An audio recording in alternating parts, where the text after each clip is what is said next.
लागू है आम 100 जन मुक्ति पाइचु कारण आमको जो भाव में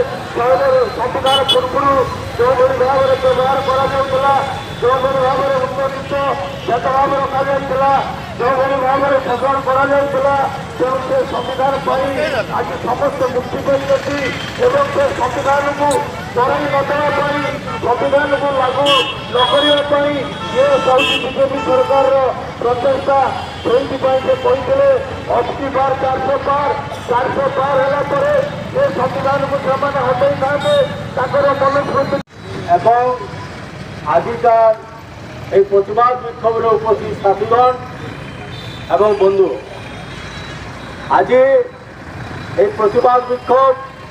আমি সিপিআইএম সুন্দরগড় জেলা কমিটি তরফ করা এবং 2 দিনর অমিত শাহ